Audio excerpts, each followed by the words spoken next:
नमस्कार दोस्तों, अथर्व विद्या क्लासेज में आपका एक बार फिर से स्वागत है। हम लोग आज डिस्कशन करेंगे कि जीव विज्ञान का सिलेबस क्या है और ये जीव विज्ञान की एक मास्टर क्लास होगी जिसमें हम लोग सभी प्रतियोगी परीक्षाओं से संबंधित बात करेंगे। तो हम लोग सिलेबस के डिस्कशन करेंगे आज। जो जीव विज्ञान का जो सिलेबस है उस सिलेबस की बात करेंगे, ठीक है। सभी लोग जानते हैं कि बायोलॉजी की दो शाखाएं, एक जूलॉजी होती है और दूसरी क्या होती है, बॉटनी, ठीक है। तो सबसे पहले हम जंतु विज्ञान का सिलेबस लिखे हैं और उसके बाद में हम लोगों ने बॉटनी में हमें क्या क्या पढ़ना है उसकी बात की है। देखो यहाँ से प्रश्न आता है तो हम लोग अक्सर गलत करते हैं, इसलिए हमको इसके साथ साथ इसको भी पढ़ना है। तो जूलॉजी में हमको सबसे पहला पढ़ना है कि जीव विज्ञान का परिचय क्या होता है, यानी जीव विज्ञान के परिचय से बहुत सारे प्रश्न एग्जाम में बनते हैं, ठीक है। तो परिचय के बाद में हम लोग जीवों का वर्गीकरण देंगे, ठीक है। उसके बाद में हम लोग सेल्स पढ़ेंगे, कोशिका पढ़ेंगे, फिर ऊतक पढ़ेंगे, ऊतक क्या होता है, फिर पोषण पढ़ेंगे, पोषण के बाद में हम लोग तंत्रिका तंत्र पढ़ेंगे और फिर हम लोग पाचन तंत्र पढ़ेंगे। और पाचन तंत्र संबंधित जब पाचन तंत्र हमारा कंप्लीट होगा उसके बाद में हम पढ़ेंगे कि श्वसन तंत्र क्या होता है, ठीक है। श्वसन तंत्र के बाद में हम लोग देखेंगे उत्सर्जन तंत्र क्या होता है, जिसको हम एक्सक्रीटरी सिस्टम कहते हैं।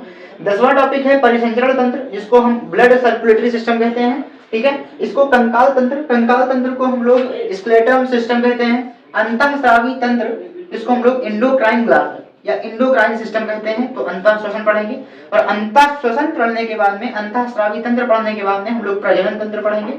फिर हम लोग मानव प्रतिरक्षा रोग पढ़ेंगे। उसके बाद में हम लोग आनुवांशिकी देखेंगे और हम सभी लोग जानते हैं कि आनुवांशिकी के जनक कौन होते हैं, तो ग्रेगर जॉन मेंडल होते हैं, ठीक है। तो उसके बाद में हम लोग पढ़ेंगे कि जैव प्रौद्योगिकी क्या होती है, कौन कौन से क्षेत्र में, किस क्षेत्र में कौन सा आविष्कार हुआ, किसको पुरस्कार मिला, उसकी बात हम लोग जैव प्रौद्योगिकी में करेंगे, ठीक है। फिर हम लोग विविध में देखेंगे कि जो जो अलग से प्रश्न बन सकते हैं बायोलॉजी से संबंधित, वहां से कौन कौन से प्रश्न बन सकते हैं, तो उसकी भी हम लोग चर्चा करेंगे। इसके बाद में हम लोग बॉटनी में पादप आकारिकी पढ़ेंगे। पादप आकारिकी में लगभग 500 पौधों का अध्ययन किया गया। और अध्ययन किसका किया गया, तो जैसा कि हम सभी लोग जानते हैं कि जो हिस्टोरिका एनिमेलिया नामक पुस्तक लिखी गई अरस्तु के द्वारा, तो उन्होंने जंतुओं पर अपनी पुस्तक लिखी थी और लगभग 500 जीवों की चर्चा उन्होंने अपनी पुस्तक हिस्टोरिका एनिमेलिया में की थी, ठीक है। तो उन्होंने कौन कौन से पॉइंटों पर बात की जिसलिए उनको बायोलॉजी का जनक या जंतु विज्ञान का जनक कहा गया।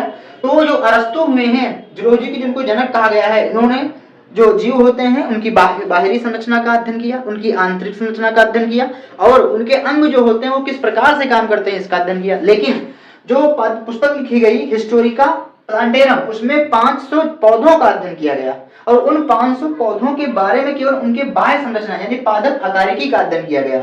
और उसमें कौन कौन से टॉपिक आते हैं, हम पढ़ेंगे कि पादप विविधता क्या होती है, ठीक है। आवृत बीजी पौधे कौन कौन से होते हैं। अगला हम पढ़ेंगे कि अनावृत बीजी पौधे कौन कौन से होते हैं।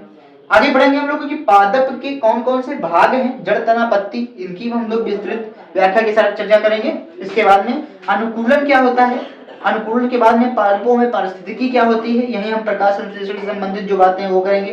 पादपों में परिवहन, जल का परिवहन, भोजन का परिवहन कैसे होता है उसकी बात करेंगे। और एक बहुत मेन इंपॉर्टेंट टॉपिक है जिसको हम कहते हैं पादप रोग, ठीक है। तो इसके बाद हम किसकी चर्चा करेंगे, पादप रोग की चर्चा करेंगे, ठीक है। तो आज के लिए हम लोग ये बायोलॉजी का सिलेबस डिस्कस किए और अगली क्लास जो होगी हमारी वो यही जीव विज्ञान का परिचय से हम लोग स्टार्ट करेंगे क्लास को, ठीक है।